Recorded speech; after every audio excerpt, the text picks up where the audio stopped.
राम राम जी। आत्मा मंथन में आपका स्वागत है। आज मैं आपको कर्क राशि के पूरे साल के बारे में यानी कि 2020 के बारे में मैं आपको टैरो कार्ड की प्रेडिक्शन बताने वाली हूँ। मेरी प्रेडिक्शन सुनकर या उसको समझकर जो जहाँ कुछ लगता है मुझे कि भाई यहाँ कोई फ्लॉ है, वहाँ मैं आपको उपाय बता देती हूँ। उसके लिए डरने की कोई बात नहीं होती। जीवन तो यूं ही चलता रहता है, कहीं कम कहीं ज़्यादा, कहीं धूप कहीं छाँव। लेकिन अगर आप धूप में जा रहे हैं और थोड़ी सी छाँव मिल जाए तो कोई दिक्कत नहीं होती। तो चलिए टाइम वेस्ट करने के बजाय जनवरी से स्टार्ट करते हैं। जनवरी के मंथ में कर्क राशि वालों के लिए थोड़ा सैड सा रहने वाला है, यानी कि डाउन। आपको रात में नींद नहीं आएगी। रीज़न वॉट एवर हो सकता है, या तो काम का स्ट्रेस हो सकता है, या मे बी आपकी रात की शिफ्ट हो सकती है, या मे बी आप अनहेल्दी हो सकते हैं कि जिसके कारण आपको रात को नींद ना आए। अगर रात को सोने के टाइम आपको कुछ प्रॉब्लम होती है तो आप एक काम करें कि लाल रंग के कपड़े के अंदर सौंफ लेकर, मोटी सौंफ होती है जो मीठी नहीं होती, मोटी सौंफ होती है, वो मिल जाती है। उसको आप लाल कपड़े के अंदर एक इतने पिलो के शेप में बनाकर आप उसको डाल लें। डालने के बाद उसको अपने सिराने के नीचे रखकर आप सो जाएं। जिधर आप सर रख के सोते हैं उधर सो जाएं, तो वो आपके लिए बेटर रहेगा। अब हम फरवरी की बात कर लेते हैं। अब फरवरी में कोई भी चीज़ आपने करनी है, कोई नया काम शुरू करना है या आप कुछ करना चाहते हैं, उसके लिए आपके पास सारे क्या कहते हैं सोर्सेज होंगे काम करने के। भाई ये नहीं है कि आप काम कर रहे हैं तो आपके पास ना पैसा है, ना जगह है, ना सुविधा है। या स्टडी के लिए भी अगर हम स्टूडेंट के लिए भी ले लें कि उसके पास सारे टीचर्स नहीं हैं, ट्यूशन टीचर्स नहीं हैं, या उसके पास सामान नहीं है। मतलब आप अपने अपने अकॉर्डिंग आप इस चीज़ को लगाकर आप देख सकते हैं। तो आप अगर सब चीज़ें आपके पास है, लेकिन आप जो भी काम करोगे उस चीज़ के लिए टोटली रिस्पॉन्सिबल आप ही होगे।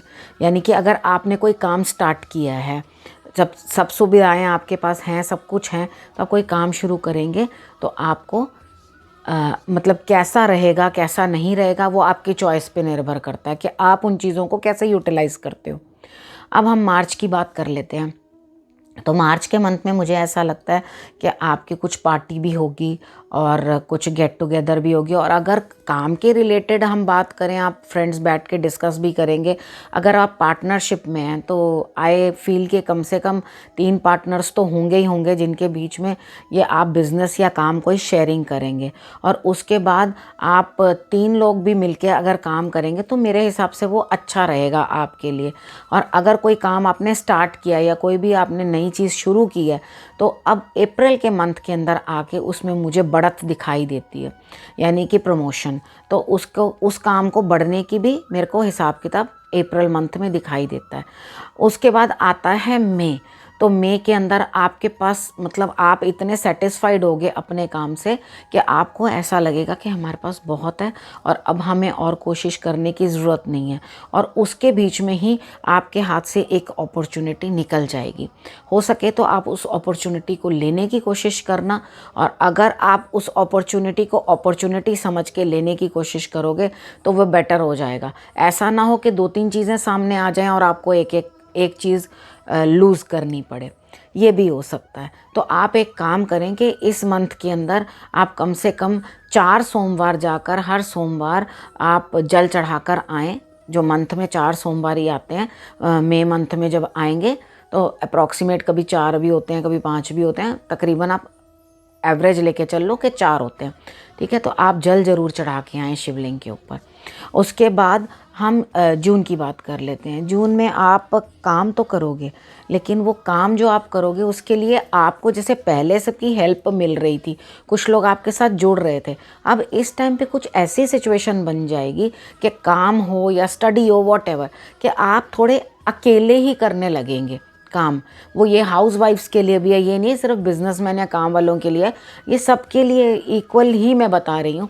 तो आप अकेलापन फील करेंगे और आपको अपना काम जून के दौरान अकेले ही करना पड़ेगा। तो उस चीज़ के लिए आप तैयार रहिए। डिमोटिवेट होने की कोई ज़रूरत नहीं होती।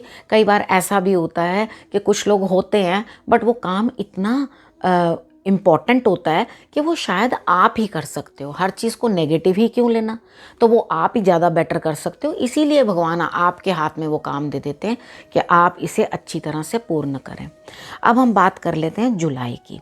जुलाई मंथ में मुझे लगता है कि आप कहीं जाओगे, ट्रैवल करोगे, घूमने फिरने भी जा सकते हो, लेकिन आप रोड पे ध्यान रखना, आराम से आप अपना वाहन चलाना। और वाहन जब चलाते वक्त आप जब बैठते हैं तो बैठते टाइम सीट के ऊपर भी आप वाइट कलर का अपना टॉवल रख लें, और अपने आगे भी एक आप छोटा रुमाल या हैंड टॉवल जो वाइट कलर का हो उसको अपने सीट के आगे रख लें।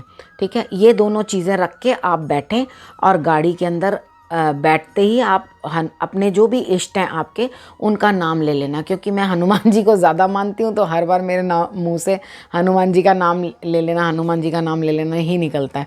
तो आप बैठना और भगवान जी का नाम लेके तो आप आगे की तरफ बढ़ना। आप त्रिचौली भी डालेंगे चींटियों को तो भी आपके लिए इस मंथ में अच्छे रिजल्ट्स आएंगे। अब हम अगस्त की बात कर लेते हैं। जैसे मैंने आपको ट्रैवलिंग के लिए बोला कि आपका मतलब ट्रैवलिंग होगी जुलाई में, तो अगस्त के अंदर एक्चुअली जहां आप जा रहे हैं स्थान परिवर्तन होता हुआ दिखाई देता है। जैसे आप कोई जगह चेंज करेंगे, लेकिन यहाँ पे मेन अपने ब्रेन को एक्टिव करना होगा, हार्ट को नहीं। हार्ट और ब्रेन दोनों वर्क करेंगे, दोनों चक्र बराबर काम करेंगे आपके, लेकिन आपने ज़्यादा जो सुनना है वो आपने अपनी ब्रेन की सुननी है। ठीक है, सोच समझ के आप काम करें। और अगर आप पानी के अंदर एप्सम सॉल्ट डाल के थोड़ी देर अपने पाँव भिगोएंगे तो आपको और भी अच्छा और एनर्जेटिक फील होगा। आपके लिए कुछ नई चीज़ बन के दिखती हुई मुझे आती है, तो ये बेटर ही रहेगा आपके लिए, ऐसी कोई बात नहीं है। उसके बाद हम ये लेते हैं कि सितंबर में आपका किस तरह से रहेगा। मे बी आपको हेल्थ इशू हो सकती है, या आपका मन नहीं हो काम करने का, या जो भी है आपका कोई भी प्रोजेक्ट है, कुछ भी काम है वो थोड़ा स्लो हो जाएगा, यानी कि स्टॉप सा हो जाएगा, कि जिसको कहते हैं एकदम गाड़ी अटक गई। ठीक है, तो वहाँ उस टाइम पे आप अपनी हेल्थ का ध्यान रखें, और हो सके तो आप नारियल मंदिर में हर संडे को या वेडनेसडे को आप नारियल मंदिर में आप चढ़ा दें। तो आप वो मंदिर के अंदर, सिर्फ धर्म स्थान में जाने की बात है कि वो धर्म स्थान के अंदर आप उसको ले जाएं नारियल को, तो वो बेटर रहेगा। और आपको हेल्थ इश्यूज़ भी मेरे को लगता है कि कुछ दिखाई दे रही हैं, और अगर कोई काम कर भी रहे हैं तो वो स्टॉपिंग मोड के ऊपर है। अब हम अक्टूबर की बात कर लेते हैं। अब जो सितंबर में आपका थोड़ी रोक नज़र आ रही थी, ठीक है, स्टॉप नज़र आ रहा था, तो एक ना एक हेल्पिंग हैंड आपके पास आएगा जो आपको इस समस्या से निकाल के चला जाएगा। लेकिन आपको फिर भी शक पड़ा रहेगा। अक्टूबर में आएगा, लेकिन उसके बाद नवंबर में आपको फिर भी शक पड़ा रहेगा कि भैया कुछ गड़बड़ तो नहीं हो जाएगी, कुछ गड़बड़ तो नहीं हो जाएगी। यानी कि माइंड के अंदर एक आपके यही चलता रहेगा कि मैं कुछ गलत ना कर दूं, या कुछ ज़रूर ये जो होने वाला है इसके अंदर कुछ फिशी है। यानी कि आपको खुद को ही अंदर से कुछ ना कुछ नेगेटिव फीलिंग आती रहेगी। तो ये नेगेटिव फीलिंग आपके मन से निकल जाए तो आप साउथ ईस्ट की तरफ एक दिया जला के चमेली के तेल का रख दें, तो वो आपके लिए बहुत बेटर होगा। और लाल रंग का फूल अपने इष्ट को चढ़ाते रहें नवंबर में, तो आपके लिए बेटर रहेगा। और मेडिटेशन करें, वो भी आपको फ़ायदा देगी। तो आपके जो भी पार्टनरशिप है, या आपका पार्टनर है, आपका मतलब स्पाउस हो सकते हैं, या उनके साथ आपको इस तरह से लगेगा कोई खिंचातानी बन रही है, कुछ ना कुछ गड़बड़ चल रही है। और उसके बाद जो दिसंबर के अंदर भी है, आप कंफर्टेबल थोड़ा तो फील करने लगोगे, लेकिन कहीं ना कहीं इमोशंस आपके चुभते ही रहेंगे, दुखते ही रहेंगे कि हाँ कुछ ना कुछ पता नहीं क्या होने वाला है, क्या होने वाला है। तो उसके लिए आप सूर्य आराधना ज़रूर करना दिसंबर के मंथ के अंदर, जो आपको एनर्जाइज कर जाए और आपको ये समझा जाए कि कुछ नहीं है, सब ओके है। हो सके तो अपनी मदर से ज़रूर इन टच विद रहना दिसंबर के मंथ में। वैसे तो पूरा ईयर रहना, भगवान आपको बहुत खुशियाँ दे, आप अच्छे से अपनी मदर के साथ भी टाइम स्पेंड करो, लेकिन दिसंबर मंथ में थोड़ा सा मदर टच ज़्यादा इंक्रीज़ कर देना, वो आपके लिए ज़्यादा अच्छा होगा। अपनी माता की सलाह लोगे और उनसे बात करके चलोगे तो आपके लिए और भी बहुत बढ़िया होगा। तो इसी के साथ मैं ये आपकी रीडिंग यहीं पूर्ण करती हूँ। और दूसरी राशि के लिए मैं फिर से आऊँगी, कन्या के लिए, तुला के लिए, सब रह गए हैं, उनके लिए मैं फिर से आपको बताऊँगी। तो इसी के साथ मैं ये बंद करती हूँ। नमस्कार।